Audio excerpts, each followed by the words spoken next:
Talking to a very specific person today, and you bought your house in 2020, 2021, when most likely you got a rate of 2.75 to 3.5%. And at the time, it felt like you won the lottery. But that was 4 years ago.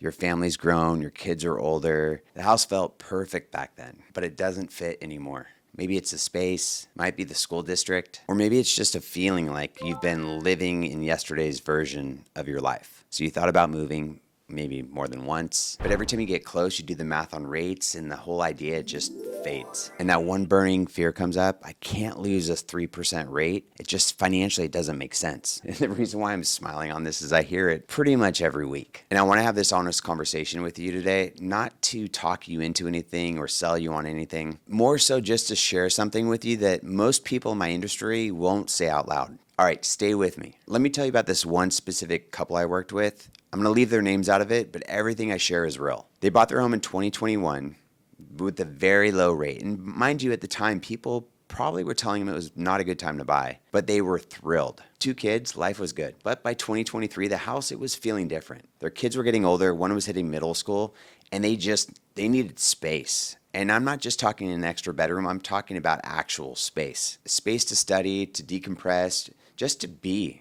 And there just wasn't enough of that. The school district that they were planning on, it didn't really work out the way they planned it to be. So they started looking at neighborhoods, nicer neighborhoods, neighborhoods where their family kind of was headed. But truthfully, they could not bring themselves to move. Every conversation ended up the same way. We just can't give up this low rate. We can't give it up. So you probably know the story. They stayed. And what nobody was talking about was this thing building underneath the surface. That tension between them, it kept coming up every month. Should we move? Should we stay? There was never a resolve. And the kids sharing this tight space, it caused this friction. There was a lot more edge than there needed to be. Those Sunday drives, window shopping for that perfect house and neighborhood, and it was that constant thought of what eventually would be. Here's the good part. They finally moved in 2024, and the first thing the wife said to me was, "Guy, why didn't we do this 2 years ago?" Was the new rate higher? 100%.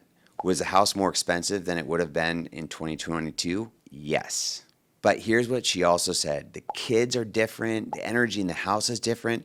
John, I feel like I can finally breathe again. You can get a lower rate if rates come down, but you can't get those 2 years back. I don't say it to scare you. I say it because no one else in the industry will tell you that, and you deserve it. Let me share with you why this one hits close to me. I have 3 kids, 2 boys and a girl. Not because I have to be, I just don't want to miss a single minute of this season with them. Because like you, I know how fast it goes. To watch them need something more that we could give them, maybe it's a bigger yard, more space, a nicer neighborhood, and let a number on a mortgage statement be the reason why we said no. That thought, it's more uncomfortable to me than any interest rate. And I think about that, the families that I talk to every week that are living that quietly, who have convinced themselves, like me, that they're being financially responsible. And maybe they are, but who haven't fully accounted for what this weight is actually costing them. Not in dollars, in life. I'm not here to tell you what to do. I don't know your numbers. I don't know your situation. But I'm here to say, if your only reason to stay is the rate and the real reason is your family,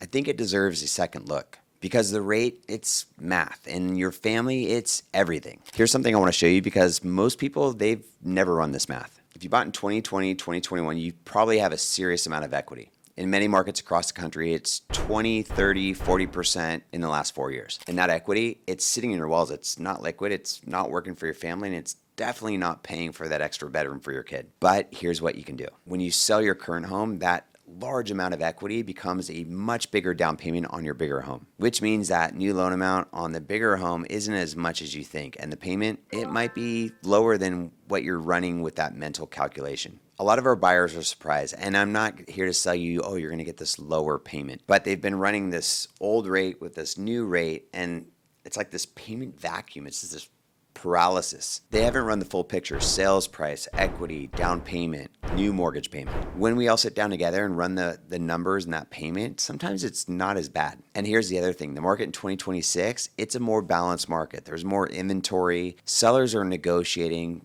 Properties are staying on longer. And there's more inventory. And as a current homeowner, you've got equity. You've got more leverage on the buy side. And if rates come down, you can refinance. I would not buy expecting them to come down, but most people are thinking they're coming down. You are actually in a stronger position than you think. You just haven't seen the full picture yet. So how do you know if the time is right? And I'm not going to give you a checklist of mortgage qualifications. I'm going to ask you 3 questions that I ask every family that's in the same situation. The first question, has your life outgrown the home? And I'm not going to ask, is your home fine? Fine is not the standard. Has your family's actual daily life, the way you live, the space you need, the environment for the kids, has it outgrown the space where you are? If the honest answer is yes, then it's a choice, and every choice has a cost. The difference is that choice, it never shows up on a rate sheet. Question 2, can I make the new payment work today? Not with rates coming to save you. This is one I will not compromise on. The payment has to work at today's rate, not once we refinance, not once things settle down,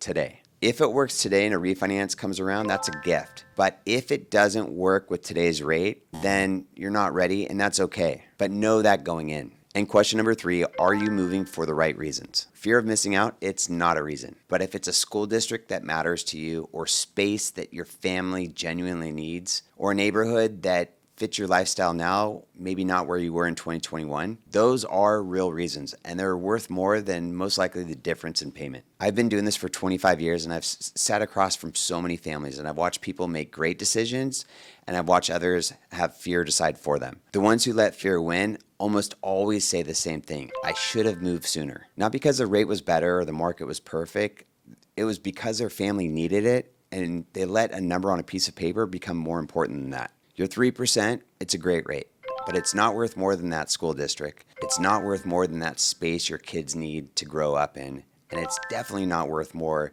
than the peace you get from knowing you're in the right place. And it's definitely not worth more than the years you just don't get back waiting for that math to feel perfect. If there's one thing I've learned in 25 years, the math, it never feels perfect, but families in the right home, they thrive every time. If there's a part of this video that felt like I was talking to your family, I'd love to have a conversation. There's no sales pitch, just a conversation and know where you stand and give you more clarity. If you would like to connect, there's a link in the description. And if this helped, maybe you know another family that's outgrown their home. There's a lot of them out there, and they're just waiting for that perfect time. Maybe this is the conversation they needed. And if you like what I shared, if you wouldn't mind giving me a like or subscribing. Somehow I fell in the mortgage business. Family is so important to me, and I'm all about bringing peace and protecting your family.